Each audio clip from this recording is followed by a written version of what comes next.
નમસ્કાર મિત્રો, તાપી જિલ્લાની એકમાત્ર number 1 news channel Samaykranti news બુલેટિનમાં વિગતવાર સમાચાર નિહાળો. તાપી જિલ્લાના વ્યારા સહિત અને સોંગણમાં ગાજવીજ સાથે વરસાદ શરૂ થયો.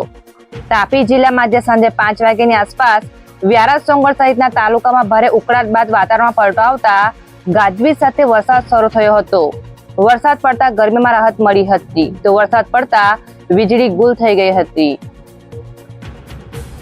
કુકરમુંડાના જૂના રાણાઈચી ગામે વીજળી પડતા 2 પશુઓના મોત નીપજ્યા. તાપી જિલ્લાના કુકરમુંડા તાલુકાના જૂના રાણાઈચી ગામે ખેતરમાં પડાવ નાખી રહેતા પશુપાલકના પડાવમાં વીજળી પડતા 2 જેટલા પશુઓના મોત નીપજ્યા છે, જેમાં 1 બળદ અને 1 ઘેટાનું મોત નીપજ્યું છે. બનાવને લઈ પશુપાલકને આર્થિક નુકસાની વેઠવાનો વારો આવ્યો છે, જે બાબતની માહિતી સાંજે 5 કલાકે પ્રાપ્ત થઈ હતી. તાપી જિલ્લાની વ્યારા સિવિલ હોસ્પિટલના વર્ગ 3 અને 4ના કર્મચારીઓએ વિરોધ નોંધાવ્યો. તાપી જિલ્લા સ્થિત સિવિલ હોસ્પિટલમાં વર્ગ 3 અને 4ના કર્મચારીઓ શનિવારના 11 કલાકની આસપાસ સિવિલ હોસ્પિટલ બહાર ભેગા થઈને કર્મચારીઓ પીએમજય યોજના અંતર્ગત તેઓને મળવાપાત્ર ઇન્સેન્ટિવ ચૂકવણીમાં ભેદભાવ થયો હોવાને રાવ સાથે ઉગ્ર વિરોધ વ્યક્ત કર્યો હતો, જે બાબતની માહિતી સ્ટાફ નર્સ શબનમ વસાવાએ આપી હતી. અમે પીએમજેવાય તરીકે જે દર્દીઓના કેસ ને એ બધું દાખલ કરીએ છીએ કે એમાં સ્ટાફ નર્સ, પેરામેડિકલ સ્ટાફ અને મેડિકલ સ્ટાફને 40% જેટલું મળવાનું હોય છે ઇન્સેન્ટિવ.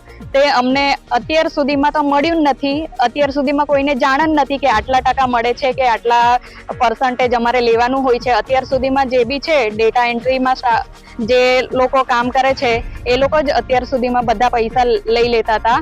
પણ અત્યાર સુધીમાં અમને ખબર પડી છે કે અમારે 40%નું અમારું હોય છે ઇન્સેન્ટિવ. તો અમને ખબર પડી છે એટલે અમે આ માટે આગળ બી રજૂઆત કરી છે, પણ અત્યાર સુધીમાં જે બી રજૂઆત કરી છે એમાં અમને સંતોષપૂર્વક જવાબ મળ્યો નથી ને કાલે કરીશું એમ કરીને 1.5 મહિનાથી લંબાવ્યા જ કરે છે. એટલે અમારી માંગણી એટલી છે કે અમને જેટલું મળવા પાત્ર છે, અમે જે કામગીરી કરીએ છીએ તે પ્રમાણે અમને મળે. અને જો અમને જે અમારી માંગ સંતોષાય નહીં તો પછી અમે હડતાલ પર જવા તૈયાર છીએ. વાલોડના અધયપોર ગામની સીમમાંથી મૃત હાલતમાં દીપડો મળી આવતા વન વિભાગે કાર્યવાહી હાથ ધરી.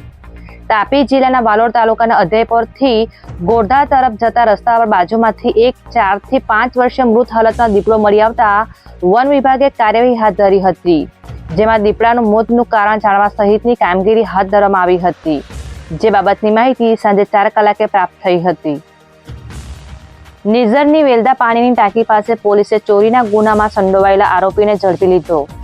તાપી જિલ્લા લોકલ ક્રાઇમ બ્રાન્ચના માણસોને મળેલી બાતમીના આધારે નિઝરના વેલદા ગામે આવેલી પાણીની ટાંકી નજીકથી ચોરીના ગુનામાં વોન્ટેડ આરોપી ભગતસિંહ વસાવાને ઝડપી લીધો છે, જે આરોપી સામે નિઝર પોલીસ મથકે ચોરી અંગે ગુનો દાખલ થયો હતો, જેને લઈ પોલીસે કાયદેસરની કાર્યવાહી હાથ ધરી છે, જે બાબતની માહિતી શનિવારના રોજ 1 કલાકે પ્રાપ્ત થઈ હતી. તાપી જિલ્લા અધિક કલેક્ટર દ્વારા ગ્રામ પંચાયતની ચૂંટણી અંતર્ગત જાહેરનામું પ્રસિદ્ધ કર્યું. તાપી જિલ્લાના અધિક નિવાસી કલેક્ટર દ્વારા એક જાહેરનામું ગ્રામ પંચાયતની ચૂંટણીને અનુલક્ષીને બહાર પાડ્યું છે, જેમાં ચૂંટણી પ્રચાર માટે જાહેર મિલકત પર કટઆઉટ કે હોર્ડિંગ્સ બેનર લગાવી શકાશે નહીં, જેવા વિવિધ મુદ્દાને આવરી લેતું જાહેરનામું પ્રસિદ્ધ કર્યું છે, જેની વિગત શનિવારના રોજ 12 કલાકે પ્રાપ્ત થઈ હતી. સોંગણના જુનવાડ જૂથ ગ્રામ પંચાયત સમરસ થતા સરપંચ અને સભ્યોને શુભેચ્છાઓ પાઠવવામાં આવી. તાપી જિલ્લાના સોંગણ તાલુકાના જુનવાડ જૂથ ગ્રામ પંચાયત સમરસ થતા સરપંચ અને સભ્યોને શુભેચ્છાઓ પાઠવવામાં આવી હતી, જેમાં ગામમાં આગેવાનો અને વડીલો સહિત તેમને ટેકેદારો હાજર રહ્યા હતા, જે બાબતની માહિતી શનિવારના રોજ 5 કલાકે પ્રાપ્ત થઈ હતી. ચીમેર ગામેથી પોલીસે જુગાર રમાડતા એક વ્યક્તિને ઝડપી લઈ એકને વોન્ટેડ જાહેર કર્યો. સોંગણ પોલીસ ટીમના માણસ રાજુભાઈ વાઘેલાને મળેલી બાતમીના આધારે ચીમેર ગામે જુગાર અંગે રેડ કરી હતી, જ્યાં ગેરકાયદેસર રીતે મુંબઈથી નીકળતા વલ્લી મટકાનો જુગાર રમાડતા વિરલ ગામેજને ઝડપી લઈ 5000 થી વધુનો મુદ્દામાલ કબજે કરી એક આરોપી ભાવેશ શાહને વોન્ટેડ જાહેર કરી કાર્યવાહી હાથ ધરી છે, જે બાબતની માહિતી સાંજે 5 કલાકે પ્રાપ્ત થઈ હતી. વાલોડ પોલીસે બાજીપુરા ગામેથી વિદેશી દારૂનું વેચાણ કરતા ઈસમને ઝડપી લીધો.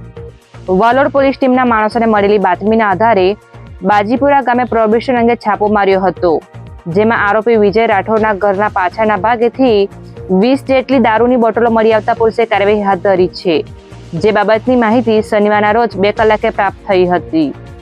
સમયક્રાંતિ ન્યૂઝ ચેનલમાં તાપીના સમાચાર મેળવવા માટે ચેનલને યુટ્યુબમાં જઈ સબસ્ક્રાઇબ અવશ્ય કરી લેશો અને લિંક તમારા મિત્રોમાં શેર કરશો. આવતીકાલે ફરી મળીશું નવા સમાચારના અપડેટ સાથે. આભાર.